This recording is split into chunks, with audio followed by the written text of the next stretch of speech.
চাউল গুঁড়ি করার ঝামেলা ছাড়াই মাত্র হাফ কাপ সুজি দিয়ে আজ তৈরি করে দেখাবো ভিন্ন স্বাদের পুলি পিঠা।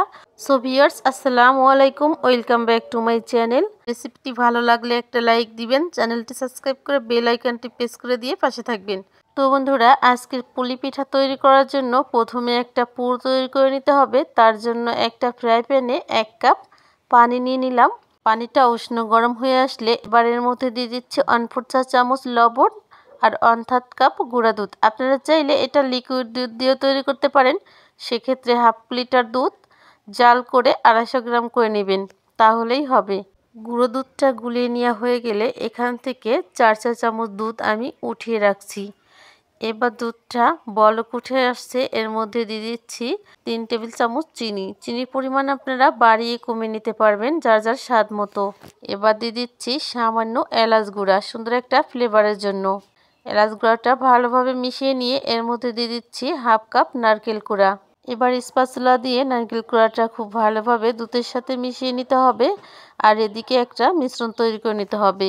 আগে থেকে তুলে রাখা সে 4 চা চামচ দুধের মধ্যে দিয়ে দিতে হবে 2 চা চামচ কর্নফ্লাওয়ার। আপনারা চাইলে কর্নফ্লাওয়ার পরিবর্তে চাউলের গুঁড়াটাও ব্যবহার করতে পারেন।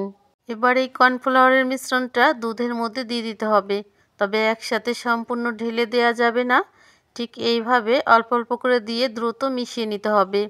আর এটা দেওয়ার পর খুবই দ্রুত কিন্তু ঘন হয়ে আসতে শুরু করবে, তাই দ্রুত নেড়ে চেড়ে মিশিয়ে নিতে হবে।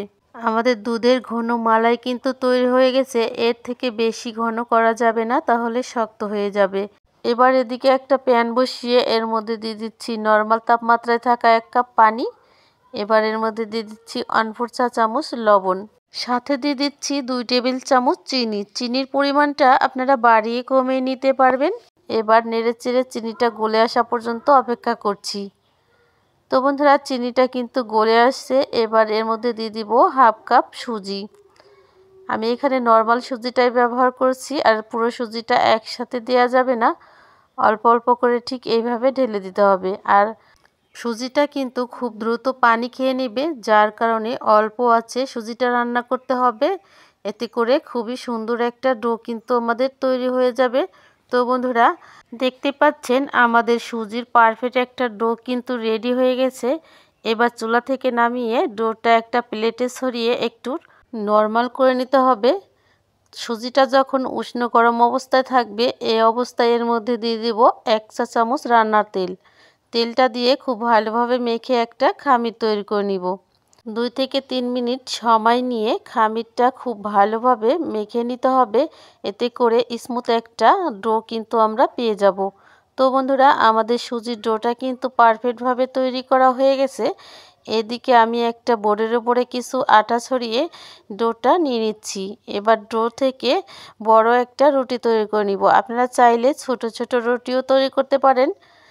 আমাদের রুটিটা কিন্তু তৈরি করা হয়ে গেছে। এবার আমি একটা কাপ নিয়ে নিচ্ছি। এবার এই কাপ দিয়ে আমি এক এক করে লেচিগুলো কেটে নিব। আমি এখানে হাফ কাপের কাপটা ব্যবহার করেছি, আপনারা চাইলে গ্লাস দিয়েও কেটে নিতে পারেন। তো বন্ধুরা, এবার আমাদের পিঠাগুলো বানিয়ে নেওয়ার পালা। পিঠা তৈরি করার জন্য এখান থেকে একটা লেচি নিয়ে নিচ্ছি, আর এখান থেকে একটু পুর নিয়ে নিচ্ছি। আর পুরটা ঠিক এইভাবে মাঝখানে দিয়ে অপর সাইড ঠিক এইভাবে আটকে দিতে হবে। দেখেই বুঝে নিতে হবে, বলে বোঝানোর মতো কিছু নেই। সামনের সাইডটা ঠিক এইভাবে চাপ দিয়ে আটকে আপনারা এইভাবেও রেখে দিতে পারেন। আর যদি হাতের কাছে পিৎজা কাটার থাকে, তাহলে পিৎজা কাটার দিয়ে এভাবে ডিজাইন করে নিতে পারেন। এই পিৎজা কাটারটি আপনারা হাঁড়ি পাতিলের দোকানে মাত্র 100 টাকায় পেয়ে যাবেন। এটা দিয়ে খুব সুন্দরভাবে পিঠা ডিজাইন করা যায়। একইভাবে সবগুলো পিঠা তৈরি করে নিয়ে এদিকে চুলায় একটা প্যান বসিয়ে তার মধ্যে তেল দিয়ে মাঝারি গরম করে এর মধ্যে এক এক করে পিঠাগুলো ছেড়ে দিতে হবে। বেশ কিছু পিঠা দিয়ে তারপর 2 মিনিট ভেজে নিতে হবে। এক সাইডে 2 মিনিট ভাজার পর ঠিক এইভাবে এক এক করে পিঠাগুলো উল্টে দিতে হবে। আর ঠিক সেম প্রসেসে উল্টে পাল্টে সুন্দর একটা কালার আসা পর্যন্ত পিঠাগুলো ভেজে নিতে হবে। তো বন্ধুরা, আপনারা চাইলে পিঠাগুলো তেলে না ভেজে পানিতে ভাপিয়েও পিঠাগুলো বানিয়ে নিতে পারেন। এবার আমি এক এক করে তেল চাকনি দিয়ে পিঠাগুলো তেল ঝরিয়ে তুলে নিব। আর এই পিঠাগুলো দেখতে যেমন মাশাআল্লাহ, খেতেও কিন্তু অসম্ভব সুস্বাদু। এবারে একটা পিঠা আমি আপনাদেরকে ভেঙে দেখাচ্ছি। পিঠাটা ভিতর থেকে কতটা রসালো আর বাইরে থেকে মুচমুচে। আজ এ পর্যন্তই, দেখা হবে পরবর্তী পর্বে। সে পর্যন্ত ভালো থাকবেন, সকলকে ভালো রাখবেন। আল্লাহ হাফেজ।